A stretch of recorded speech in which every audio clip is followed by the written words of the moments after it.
Hello everyone, আসসালামু আলাইকুম। আমার আরও একটি নতুন রেসিপি দেখার জন্য আপনাদের সবাইকে আমন্ত্রণ জানাচ্ছি। মোমো যদিও আমাদের বাঙালি কালচারের খাবার না, তবুও এই খাবারটা এখন কিন্তু আমাদের দেশে বেশ জনপ্রিয়। হয়তো এত জনপ্রিয়তার কারণে এই মোমোগুলো বাইরে প্রচুর দাম দিয়ে কিনে খেতে হয়।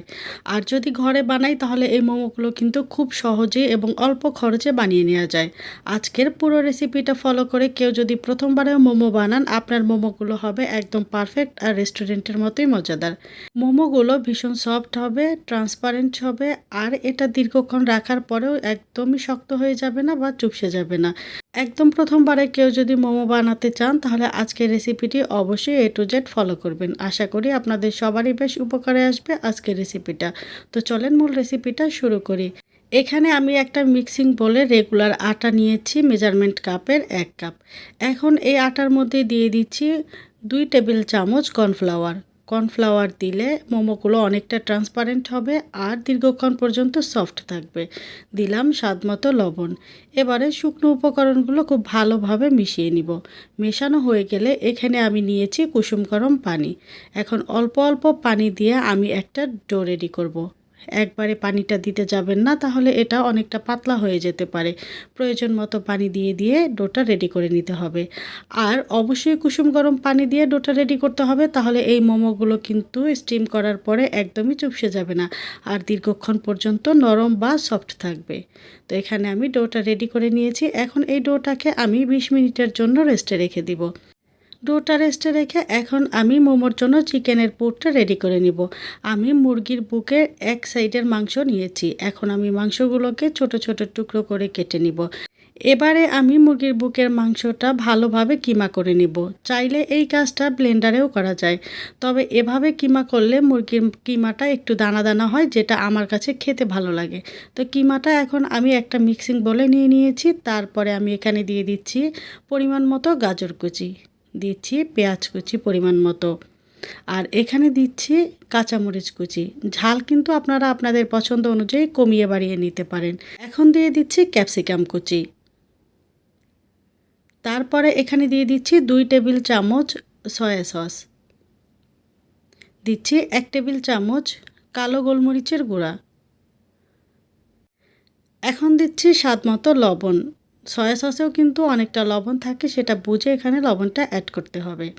তারপরে দিয়ে দিচ্ছি 1 চা চামচ আদা বাটা আর 1 চা চামচ রসুন বাটা।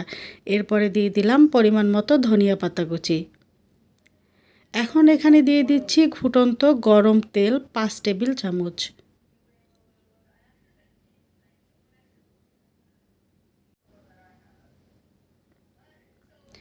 এবারে সবগুলো উপকরণ ভালোভাবে মাখিয়ে নিব। গরম তেল দেওয়ার কারণে উপকরণগুলো মাখানোর সময় একদম সফট হয়ে যাবে। চাইলে এখানে চিকেন থেকে শুরু করে সবগুলো উপকরণ কমিয়ে অথবা বাড়িয়ে নিতে পারবেন, কোনো সমস্যা নেই।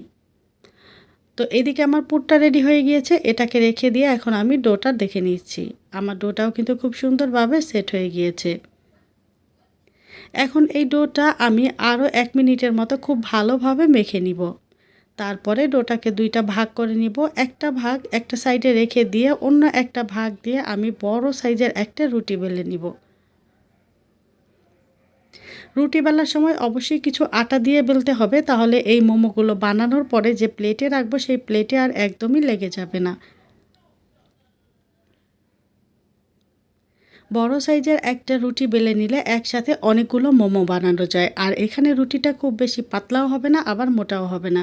নরমালি আমরা যেরকম রুটি পরোটা বানাই সেরকম হবে। এখন একটা কৌটার মুখ দিয়ে আমি রুটিটাকে ছোট ছোট ভাগ করে নিব।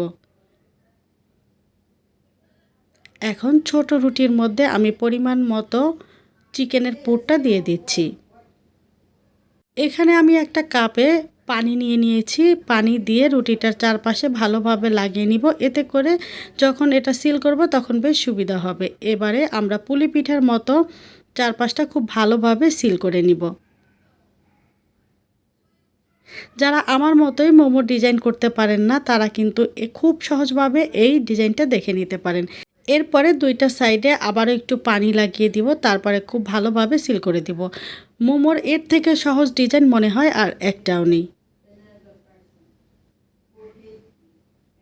একদম নতুন রাঁধুনিরা খুব সহজভাবে মোমোটা বানিয়ে নিতে পারবেন।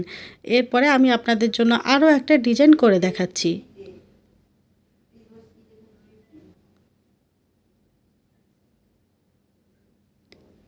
একটু মনোযোগ দিয়ে দেখলেই করে নিতে পারবেন, বা কাজটা করা খুবই সহজ।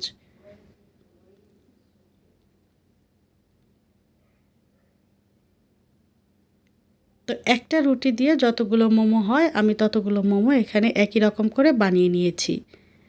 আর অফ ক্যামেরায় আমি আরও একটা সহজ ডিজাইন করে নিয়েছি, যেটা আমার জন্য খুবই সহজ। তো এখন আমি মোমোগুলোকে স্টিম করব। একটা স্টিমার নিয়েছি এখানে। এখন এখানে দিয়ে দিচ্ছি খুব সামান্য সাদা তেল।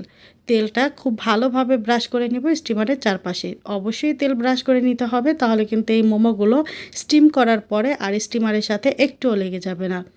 এরপরে ফাঁকা ফাঁকা দিয়ে আমি মোমোগুলো দিয়ে দিব। মোমোগুলো স্টিম করার পরে কিন্তু অনেকটা ফুলবে, সেটা বুঝে এখানে মোমোগুলো দিয়ে দিতে হবে। আর অপর দিকে চুলায় একটা পাত্রে আমি পর্যাপ্ত পানি দিয়ে দিয়েছি। পানিটা ভালোভাবে ফুটে এলে এখানে আমি পাত্রটার উপরে স্টিমারটা বসিয়ে দিয়েছি। এরপরে খুব ভালোভাবে ঢাকনা দিয়ে সিল করে দিব। এমন একটা ঢাকনা ব্যবহার করতে হবে যাতে ভেতরে ভাপটা যেন কোনোভাবেই বাইরে চলে না আসে। অপেক্ষা করব ঠিক ২০ মিনিট। ২০ মিনিটেই মোমোগুলো খুব ভালোভাবে সিদ্ধ হয়ে যাবে। দেখেন এখানে মোমোগুলো কত সুন্দর ট্রান্সপারেন্ট হয়েছে আর কতটা ফুলকো হয়েছে। এই মোমোগুলো কিন্তু দীর্ঘক্ষণ এরকমই ফুলকো থাকবে, একটু চুপসে যাবে না বা শক্ত হয়ে যাবে না। তো ভিউয়ার্স, আজকের রেসিপিটি যদি আপনাদের কাছে ভালো লেগে থাকে তো লাইক, কমেন্ট, শেয়ার এবং সাবস্ক্রাইব করে পাশে থাকা বেল আইকনের অল অপশনটি সেট করার অনুরোধ রইল। দেখা হবে পরবর্তী রেসিপিতে। আল্লাহ হাফেজ।